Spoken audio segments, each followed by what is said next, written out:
Pour une première visite tout aussi historique, quoi de meilleur qu'un geste qui dépasse le simple cadre commémoratif pour entamer le séjour du maréchal Mohamed Idriss Déby Itnou, président de la République, chef de l'État. Direction, l'ancien quartier général de la Révolution.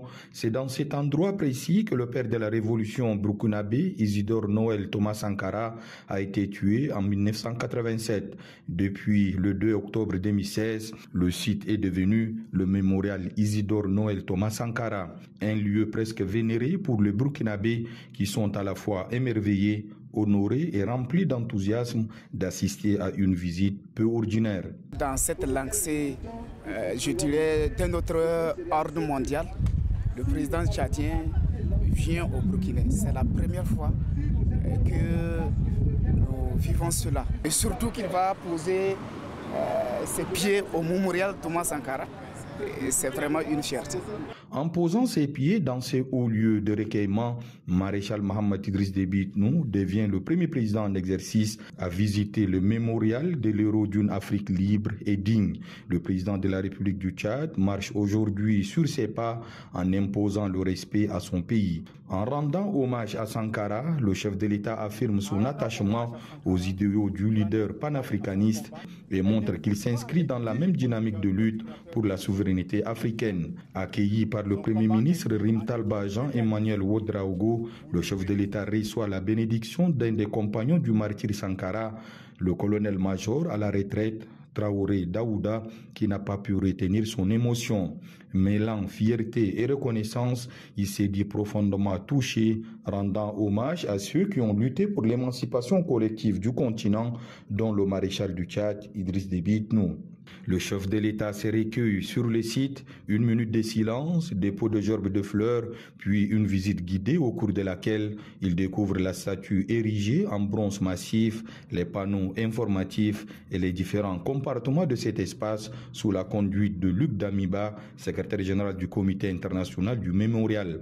Plus qu'un mémorial, c'est un repère pour les générations actuelles et futures, explique l'un des guides, Bayala Imhotep. Là où le sang de Sankara a été versé, ce sang, 38 ans après, a suffisamment fertilisé la terre et apte à faire pousser de nouvelles générations de Sankara.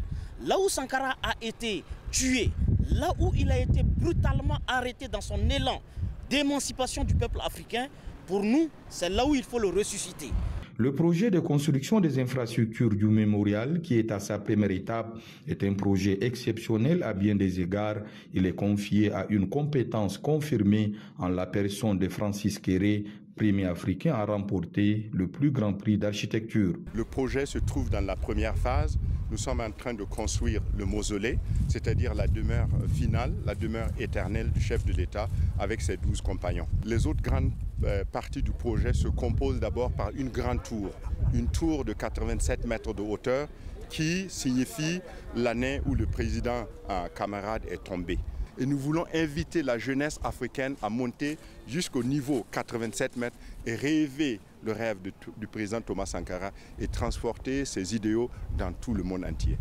Le chef de l'État découvre toute l'histoire du mémorial et du leader Sankara, ainsi que son parcours historique permettant de revivre les moments clés de sa lutte, comme devant cette salle de réunion où il a été froidement abattu. Son parcours et ses idées inspirent les jeunes leaders africains qui, comme le maréchal Mohamed Idriss Déby Itnou, refusent la soumission aux intérêts étrangers et œuvrent pour le développement de leur pays. L'héritage qu'il laisse pousse les nations africaines à réfléchir sur leur propre destin, à renforcer leur unité et à embrasser des politiques de développement centrées sur le peuple.